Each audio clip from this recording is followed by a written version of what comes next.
Hello நண்பர்களே, 1 லட்சம் subscribers reach பண்றதுக்கான 7வது பதிவு இது. காலையில எழுந்ததுமே நம்ம பிளாட்டினாக்கு ஃபுட்டை போட்டாச்சு. அடுத்து நம்ம குண்டாக்கும் ஒயிட்டுக்கும் தயிர் சாதத்தை வச்சுட்டு கொஞ்ச நேரம் வேடிக்கை பார்த்துட்டு இருந்தேன். இப்பெல்லாம் ஒயிட்டும் பயம் இல்லாம நம்ம கிட்ட வருது. அடுத்து நேரா போயிட்டு லாகின் பண்ணிட்டேன். இன்னைக்கு காலை உணவை கடையில தான் வாங்கிட்டு வந்தேன். பல்ல தேய்ச்சிட்டு நம்ம வாங்கிட்டு வந்த பார்சலை ஓபன் பண்ணேன். இன்னைக்கு பூரி தான் வாங்கிட்டு வந்தேன். பார்க்கும்போது ஆயிலியா ஃபீல் ஆச்சு. சாப்பிட்டேன், அவ்வளவுதான். சுத்தமா நல்லா இல்ல. எண்ணெய் அதிகமா இருக்கிற மாதிரி ஃபீல் ஆச்சு. முடிஞ்ச அளவுக்கு ஃபுட்டை வேஸ்ட் பண்ணக்கூடாதுன்ட்டு சாப்பிட்டேன். ஆனா ஃபுல்லா சாப்பிட முடியல. நம்ம குண்டாக்கு வச்சா அவன் திருப்பிட்டு போயிட்டான். அப்புறம் நம்ம சர்வீஸ்க்கு கொடுத்த நம்ம ஹீரோ இம்பல்ஸை 2 மாசம் கழிச்சு வீட்டுக்கு கொண்டு வந்து விட்டாங்க. அப்புறம் நம்ம சைக்கிள்ல டிஸ்க் ஃபால்ட்டா இருக்கிறதால அதை ரெடி பண்ணி கொண்டு வர சொன்னேன். மெக்கானிக்கும் சைக்கிளை தூக்கிட்டு போயிட்டாங்க.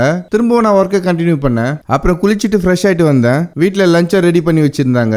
இன்னைக்கு லஞ்சுக்கு முட்டை குழம்பு பண்ணியிருந்தாங்க. டேஸ்ட் நல்லாவே இருந்தது. அதை சாப்பிட்டு முடிச்சுட்டு திரும்ப ஒர்க்கை கண்டினியூ பண்ணேன். அப்புறம் இந்த கடிகாரம் எங்க வீட்டில் 30 வருஷத்துக்கு மேல இருக்குது. கீழே விழுந்தெல்லாம் உடஞ்சிருக்கு. ராசியான கடிகாரன்றதால ரெடி பண்ணி வச்சிருக்கோம். நம்ம இந்த வீட்டுக்கு வந்ததுல இருந்து எந்த ஆணியும் அடிக்கல. சோ இந்த கடிகாரத்தை மாட்டலான்ட்டு ஃபர்ஸ்ட் ஆணி அடிக்கிறேன். ஆணி இறங்கவே இல்ல. சோ ட்ரில் போட்டு தான் ஆணியை உள்ள தள்ளணும். இந்த 30 வருஷ கடிகாரத்தை இப்போ பக்காவா மாட்டியாச்சு. ஈவினிங் டைம்ல இந்த பேரிச்சம்பழம் சாப்பிட்டா நல்லதுன்னு சொன்னாங்க. அதை சாப்பிட்டுட்டே ஒர்க்கை கண்டினியூ பண்ணேன். இன்னைக்கு ஒர்க் ரொம்ப அதிகம். நான் ஒர்க்கை முடிக்கிறதுக்கே நைட்டு 12:30 மணி கிட்ட ஆயிடுச்சு. அப்புறம் நைட்டு டின்னருக்கு 2 முட்டை தோசை சாப்பிட்டு தூங்க போயிட்டேன். நாளைக்கு அடுத்த பதிவில் சந்திக்கலாம் நண்பர்களே. மறக்காம சப்ஸ்கிரைப் பண்ணி வச்சுக்கோங்க.